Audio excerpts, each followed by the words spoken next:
नमस्कार दोस्तों, आज हम साधारण ब्याज का पार्ट सेकंड करने जा रहे हैं।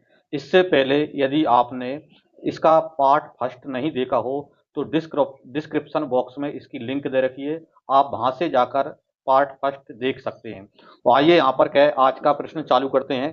पहला प्रश्न आज का है हमारा, किसी धनराशि पर साधारण ब्याज मूलधन का 1/9 है।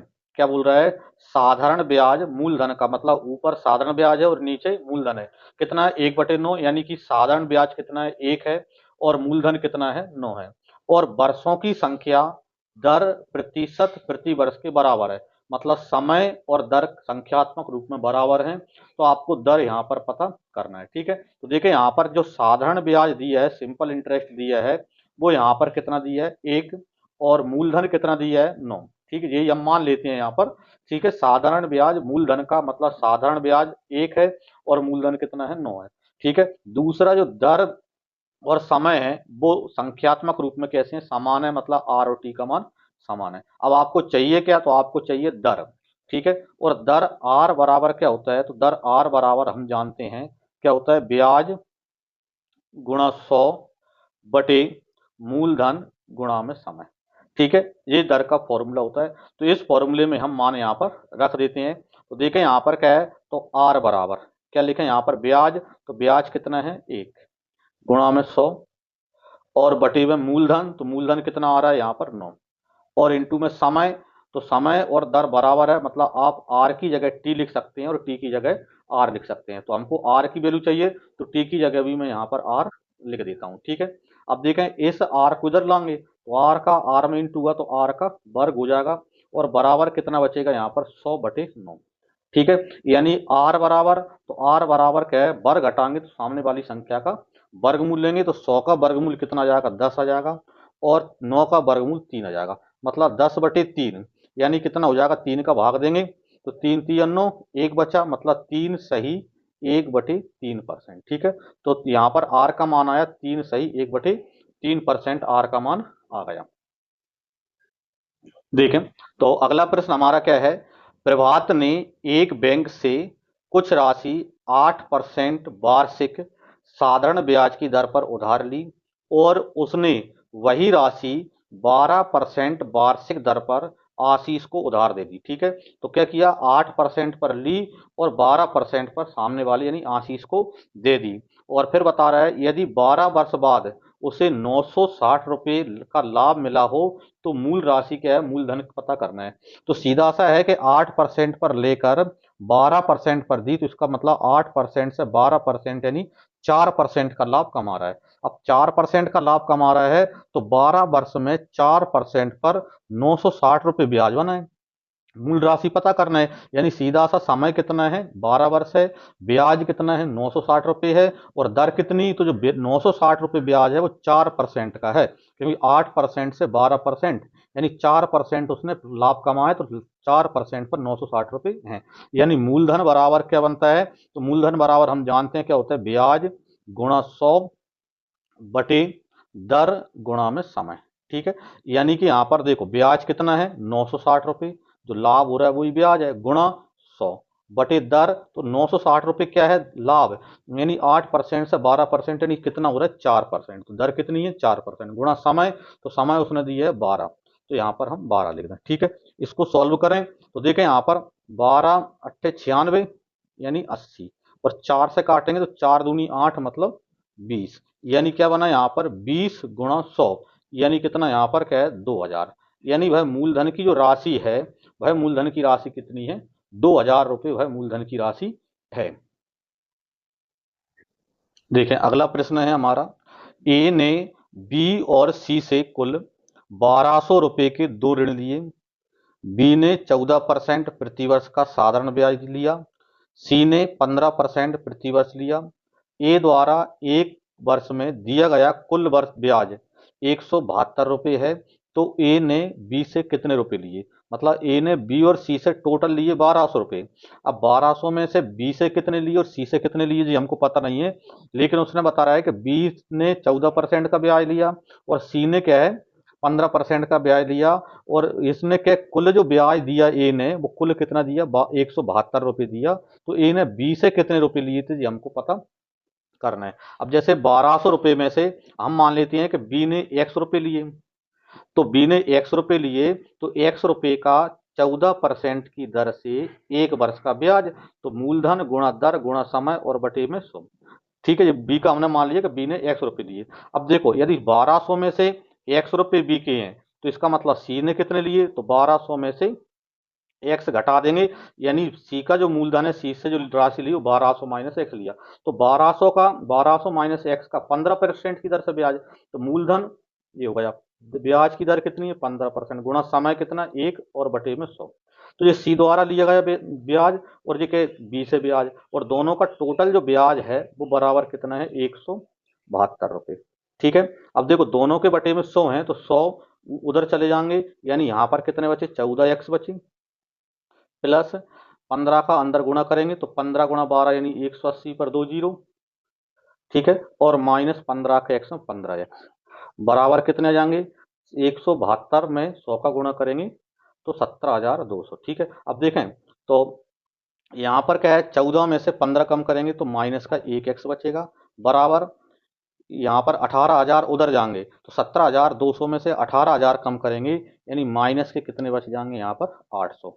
माइनस से माइनस तो कट जाएगा, यानी सीधा सा x बराबर कितना आ गया 800। x बराबर 800 आ गया, मतलब ए ने बी से कितने रुपए लिए थे, 800 रुपये लिए थे, और ए ने बी से यदि 800 रुपये लिए थे, तो इसका मतलब ए ने सी से कितने लिए थे, तो 1200 में से 800 निकाल दो, यानी सी से उसने 400 रुपये लिए थे। लेकिन हमसे यहाँ पर बी का पूछा है, तो बी का यहाँ पर आ गया कितना 800 रुपये, तो बी से उसने 800 रुपये उधार लिए थे। ये आपका आंसर हो जाता है इस क्वेश्चन का। ठीक है, देखिए तो अगला प्रश्न हमारा क्या है, एक धनराशि साधारण ब्याज पर 2 वर्ष में 8,400 रुपये और 8 वर्ष में 12,600 रुपये हो जाती है, वार्षिक ब्याज की दर कितनी है। मतलब 2 वर्ष में 8,400 हो जाती है, यानी इसका मतलब ये है कि 2 वर्ष का मिश्रधन 8,400 रुपये है, और 8 वर्ष का जो मिश्रधन है वो 12,600 रुपये है। तो इसका मतलब ये है कि 2 वर्ष का मिश्रधन 8,400 और 8 वर्ष का मिश्रण 12,600 है, तो इसका मतलब 2 वर्ष से 8 वर्ष मतलब 6 वर्ष बढ़े, और 6 वर्ष में रुपए कितने बढ़े, तो 8,400 से 12,600, तो 6 वर्ष में जो राशि बढ़ रही है वो इसका मतलब वो 6 वर्ष का ब्याज है। तो सीधा सा ये है कि 6 वर्ष का ब्याज यहाँ पर आपको दे रखा है। ठीक है, 6 वर्ष का ब्याज, यानी आप क्या करें यहाँ पर 12,600 में से कितना माइनस कर दें, 8,400 रुपये माइनस कर दें। ठीक है, तो यहाँ पर कितना बचेगा, यहाँ पर क्या है 8 4 12 मतलब 4,200 रुपये यहाँ पर बच जाएगा। मतलब 6 वर्ष का जो ब्याज है वो 4,200 रुपये है। अब 6 वर्ष का 4,200 है, तो इसका मतलब ये है कि आप 1 वर्ष का ब्याज भी निकाल सकते हैं। तो 1 वर्ष में कितना बनेगा, तो 4,200 में आप 6 का भाग दे दो, तो 6 8 6 7 42 मतलब 700 रुपये, यानी 1 वर्ष का जो ब्याज है वो 700 रुपये है। अब देखो 1 वर्ष का ब्याज 700 रुपये है, तो यहाँ पर यदि आप देखो तो 2 वर्ष का मिश्रधन यहाँ पर दिया है, तो 2 वर्ष का मिश्रधन दिया है, तो आप इसमें से 2 वर्ष का क्या करें ब्याज इसमें से माइनस कर दो, तो 2 वर्ष का ब्याज माइनस करोगे तो आपको मूलधन निकल जाएगा। तो मूलधन निकालने के लिए हम क्या करें यहाँ पर, तो 2 वर्ष का जो मिश्रधन दिया है 8,400, इसमें से 2 वर्ष का ब्याज, तो 1 वर्ष में यदि 700 रुपये ब्याज बन रहा है, तो 2 वर्ष में 7 दूनी 1,400 रुपये ब्याज बनेगा, यानी 2 वर्ष का जो मिश्रधन है वो 1,400 रुपये है। यानी इसका मतलब ये है कि 8,400 में से 1,400 कम करेंगे तो 7,000 रुपये, यानी मूलधन कितना है 7,000 रुपये। लेकिन यहाँ पर हमसे मूलधन नहीं पूछा है, हमसे पूछा दर। तो दर आर का फॉर्मूला आप जानते हो, दर आर बराबर क्या होता है, ब्याज गुणा 100 बटे मूलधन गुणा समय। ठीक है, तो ब्याज आपके पास देखो 1 वर्ष का भी है, यहाँ पर क्या 6 वर्ष का भी है और 2 वर्ष का भी है, तो हम 1 वर्ष का ही रख दो, जोन सौ आप रखोगे वो रख सकते हैं। तो 1 वर्ष का ब्याज 700, ठीक है, गुणा 100 बटे मूलधन कितना है, तो 7,000 रुपये मूलधन है, तो यहाँ पर 7,000 लिख दो। ठीक है, और गुणा समय, तो हमने ब्याज कितने समय का लिए, 1 वर्ष का ब्याज लिए, तो समय यहाँ पर आप 1 वर्ष लिखोगे। ठीक है, अब देखें यहाँ पर 3 जीरो से 3 जीरो ये कैंसिल, और 7 का भाग 70 में देंगे तो 10, यानी ब्याज की वार्षिक दर कितनी आ गई 10%। ठीक है, बहुत ही मोस्ट क्वेश्चन है, अधिकतर परीक्षाओं में आपको इस प्रकार के क्वेश्चन देखने को यहाँ पर मिलती हैं। या तो मूलधन आपसे पूछ लिया जाता है, या आपसे दर पूछ लिया जाता है। दर पूछेगा तो भी आपको मूलधन तो वैसे भी आपको निकालना पड़ेगा। ठीक है, तो इसका आंसर आपका कितना बन जाता है, 10% आपका आंसर बन जाता है इसका। देखें तो अगला प्रश्न हमको क्या दिया है, एक धनराशि साधारण ब्याज पर 2 वर्ष में 756 रुपये और 3 सही 1/2 वर्ष मतलब 3.5 वर्ष में 873 रुपये हो जाती है। ब्याज की वार्षिक दर क्या है? तो पिछला जो प्रश्न है बिल्कुल वही का वो है, इसको आप यहाँ पर ज्ञात करोगे, स्वयं करेंगे और इसका आंसर आप कमेंट बॉक्स में मुझे दोगे। देखें तो अगला प्रश्न है, कौन सी धनराशि साधारण ब्याज से 5 वर्ष में 520 रुपये और 7 वर्ष में 568 रुपये हो जाएगी। मतलब अपन क्या चाहिए, मूलधन यहाँ पर चाहिए। तो 5 वर्ष में 500 साधारण ब्याज से 5 वर्ष में 520 रुपये मतलब 5 वर्ष का मिश्र धन और 7 वर्ष का मिश्र धन। तो सीधा सा 5 वर्ष से 7 वर्ष मतलब 2 वर्ष में कितने रुपए बढ़े वो आप देख लो। तो 520 से 568 मतलब 568 में से 520 कम करेंगे तो 68 में से 20 कम करेंगे तो 48 रुपये बना। यानी सीधा सा ये है कि 2 वर्ष का जो ब्याज है, 2 वर्ष का साधारण ब्याज है वो यहाँ पर कितना है, 48 रुपये है। यानी 1 वर्ष का जो ब्याज है वो कितना है, 24 रुपये है। ठीक है, अब इसमें चूंकि क्या चाहिए कि यहाँ पर हमको चाहिए भाई धनराशि मतलब मूलधन। तो 5 वर्ष का यदि मिश्रधन दिया है तो इसमें से 5 वर्ष का ब्याज हटा दो। यानी 1 वर्ष में यदि 24 रुपये ब्याज बनता है तो 5 वर्ष में कितना बनेगा, तो 5 वर्ष का ब्याज जो बनेगा वो कितना बनेगा, 24 × 5 यानी 24×5 120। तो इसका मतलब 520 में से 120 माइनस कर दो ब्याज तो आपका मूलधन आ जाएगा। मतलब मूलधन की बराबर क्या करें यहाँ पर 520 माइनस 120 यानी कितना बचेगा यहाँ पर, 400 रुपये। यानी भाई मूलधन की जो राशि है वो कितनी है, 400 रुपये भाई मूलधन की राशि है। देखिए अगला प्रश्न है हमारा, 10,000 रुपये की राशि का कुछ भाग 8% वार्षिक दर से और शेष भाग 10% वार्षिक दर पर उधार दिया जाता है।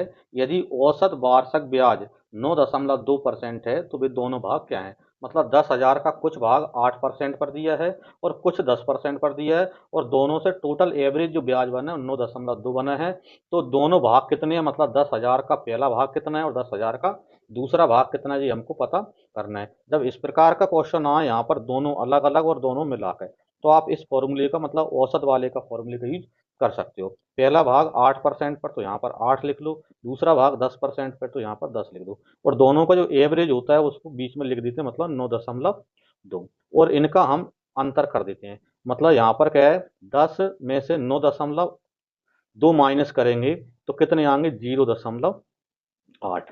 अनुपात लगाओ और यहाँ पर देखो 8 और 9.2 का अंतर, मतलब 9.2 में से 8 कम करेंगे तो 1.2। यहाँ पर यदि हम देखें तो दशमलव से दशमलव तो कट जाएगी, 8 मतलब 4 दूनी 8 और 4 तिया 12 मतलब 2:3। ठीक है, यानी उन दोनों मूलधनों का जो अनुपात है वो 2:3 है।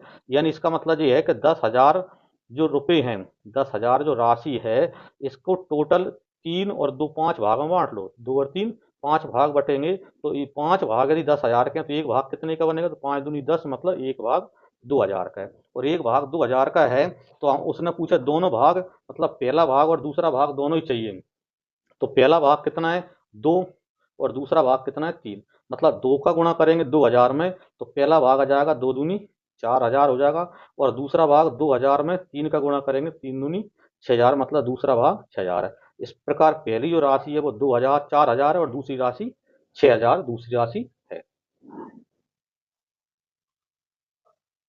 देखें तो अगला प्रश्न है हमारा, किसी धनराशि पर ब्याज की दर प्रथम 2 वर्षों के लिए 4%, उसके बाद अगले 4 वर्षों के लिए 6% एवं 6 वर्ष के बाद, क्योंकि 4 और 2 6 वर्ष निकल गए और 6 वर्ष के बाद उसका जो ब्याज की दर है वो 8% है।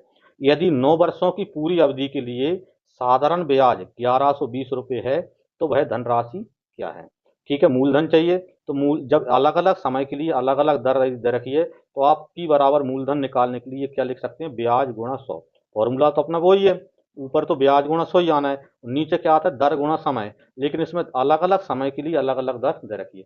पहले 2 वर्ष के लिए 4%, अगले 4 वर्ष के लिए 6% और 6 वर्ष के बाद 8% है।